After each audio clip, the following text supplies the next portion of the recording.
মানুষ কোরআন শুনবে।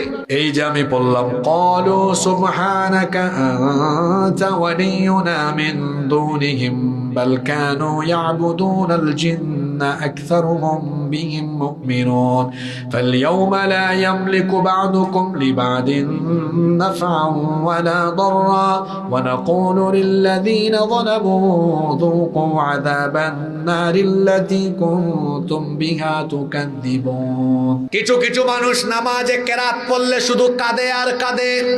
তারা কারা? তারা যখন পড়ে ওয়াসিকাল্লাযীনা কাফারু ইলা জাহান্নামা যুমারা হাত্তা ইযা জাউহা ফুতিহাত আবওয়াবুহা ওয়া ক্বালা লাহুম খাযানাতুহা আলাম ইয়াতিকুম নাযীর। আয়াতগুলো পড়লেই কলিজাটা থরথর করে কাঁপে, কারণ সে কোরআন বুঝে। আর যে কোরআন বুঝে না, পেছন থেকে একটা আরেকটারে কোনোই দিয়ে গুতা মারে। একজন কাঁদে আর একজন কিচ্ছু বুঝে না, কারণ হলো একজন কোরআন বুঝে আর একজন কোরআন বুঝে। রাসূল বলছেন কিয়ামতের আগের জামানার লোকরা কোরআন পড়বে তুতা পাখির মতো, কিচ্ছু বুঝবে না। এই রমজান মাসে তারাবি আসবে, মানুষ কোরআন শুনবে, পিছনে যারা দাঁড়াবে কেউ ব্যবসার হিসাব করবে। দেখেন না আপনারা রমজান মাসে ওই শেষ দিকে এতেকাফে ঢুকে এক এতেকাফালা ফোন দে, কিরে ব্যবসার কি খবর? হ্যাঁ এতেকাফে ঢুকছে, ব্যবসার হিসাব করে, আছে না নাই?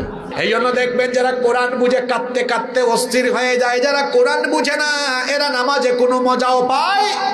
আর আমাদের সন্তানরা যেন কোরআন বুঝতে না পারে, এই জন্য ইসলাম বিরোধী শক্তির ষড়যন্ত্রে পড়ে আমার দেশে 90% মানুষ মুসলমান, ক্ষমতায় যারা যায় বেশিরভাগই মুসলমান, কিন্তু ইসলাম বিরোধী আর বিদেশি প্রভুদেরকে ক্ষমতার জন্য খুশি রাখতে গিয়ে হায়রে মুসলমান সিলেবাস থেকে কোরআন হাদিস আর ইসলাম দ্বীনি শিক্ষাকে তারা বাদ দিয়ে দিয়েছে। এই ছেলে মেয়েগুলা কোরআন বুঝবে কেমনে আমাকে বলেন? অথচ যদি সিলেবাসে কোরআন হাদিস আরবিটা মুসলমান সন্তানদের জন্য বাধ্যতামূলক রাখা হতো, প্রত্যেকটা ছেলে মেয়ে ডাক্তার হোক, ইঞ্জিনিয়ার হোক, লয়ার হোক, যে যে প্রফেশনেই যাক না কেন, প্রত্যেকেই কোরআন হাদিসটা বুঝতে পারত। ঠিক না বেঠিক? বাচ্চাগুলো কোরআন শিখতে পারছে না আজকে। এজন্য আমি তো সব জায়গায় বলি আপনাদের সন্তানদেরকে এমন প্রতিষ্ঠানে পড়াবেন না যেখানে কোরআন হাদিস নাই। আমার নিজেরও প্রতিষ্ঠান আছে, আমি সেখানে কোরআন আর অ্যারাবিক ইসলামিক স্টাডিজ ফরজ করে দিয়েছি, বাধ্যতামূলক পড়তেই হবে। এটা আগে, বাকি সব পরে। ইংলিশও থাকবে, সায়েন্সও থাকবে, টেকনোলজিও থাকবে, কিন্তু এগুলা পরে। আগে হলো আল্লাহর কিতাব। ঠিক না বে ঠিক? রাসূল বলেছেন আখিরি জামানায় কোরআন পড়তে পারে কারি বাড়বে, কোরআন বুঝে এমন মানুষ কমবে। আজকে কি এই বাস্তবতা আছে না নাই?